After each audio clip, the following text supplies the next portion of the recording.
राधे राधे, जय श्री कृष्णा।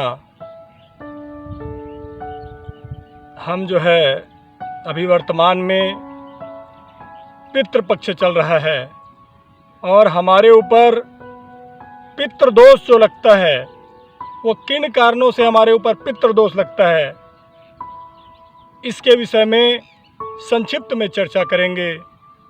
तो एक जो है हमारे माता पिता पूर्वज जो हमारे निमित्त जीवन भर हमें संस्कार देते हैं, धन संचय करके हमारे लिए छोड़ के चले जाते हैं, लेकिन हम जो है उनके छोड़ के चले जाने पर नैमित्तिक श्राद्ध का जो कार्य है, चाहे हम बात करें प्रथम दिवस में जिसे हम बोलते हैं दाह संस्कार का कार्यक्रम, उसे ठीक ढंग से नहीं करा पाते।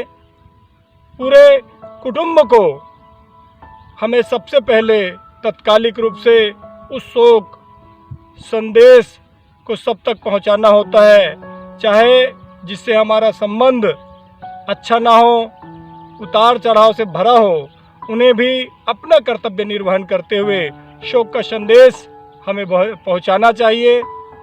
और दाह संस्कार के कार्यक्रम के साथ साथ संपूर्ण दशगात्र के बीचों बीच हमें कोशिश करें कि तृतीय तिथि में या चतुर्थी तिथि में अपने वर्ण और संप्रदाय के अनुसार गरुड़ पुराण का अविश्यंभावी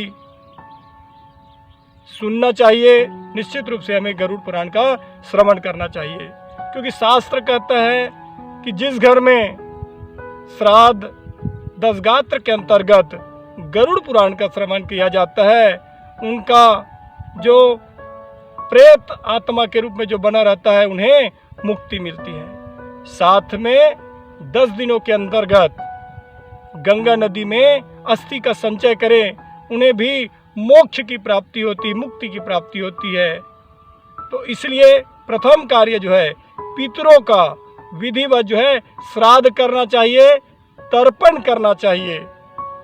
साथ में हमारे में सामर्थ्य है, व्यवस्था है, तो निश्चित रूप से त्रैमासिक, 6 मासिक, वार्षिक श्राद्ध के निमित्त हमें जो है श्रीमद् भागवत महापुराण का कथा का श्रवण करना चाहिए उस पितृ के निमित्त। और जब पितृपक्ष आए, जैसे वर्तमान अभी पितृपक्ष चल रहा है, तो वैसे पितृपक्ष जब आए तो वहाँ पर हमें पितृ का सम्मेलन करना चाहिए, पितृ को मिलाना चाहिए।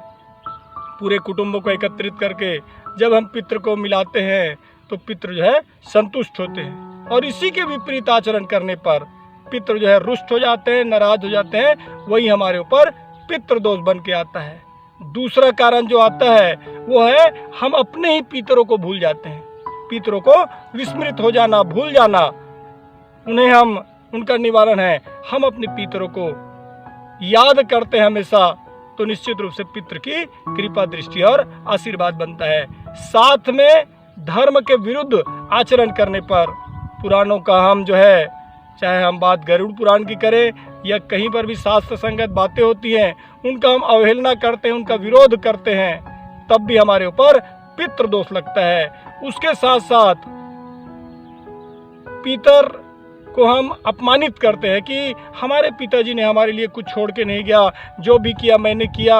ये मैंपन को छोड़कर सबको पितृ को जब हम अर्पण करते हैं कि उन पितरों की आशीर्वाद से आज मैं यहाँ हूँ और जो भी बना हूँ उस पितृ के आशीर्वाद और दया दृष्टि से हूँ, तो यह जब हम बातें करते हैं तो पितृ संतुष्ट होते हैं, और अपमान करने पर वो जो है रुष्ट हो जाते हैं। वही हमारे ऊपर पितृदोष के रूप में आता है। साथ में नाग की हत्या करना या कराना, दोनों ही कार्य में हमारे ऊपर पितृ का दोष लग जाता है। साथ में गौ की हत्या करना या गौ का अपमान करना, चल रहे हैं गौ को लात से मार दिए,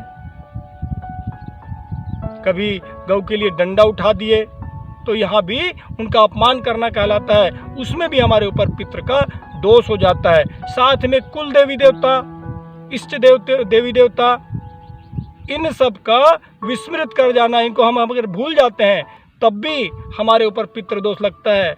और साथ में किसी भी नदी गए हैं, स्नान नदी में स्नान करने गए हैं, तो वहाँ पर मल मूत्र का विसर्जन भूल कर भी ना करें।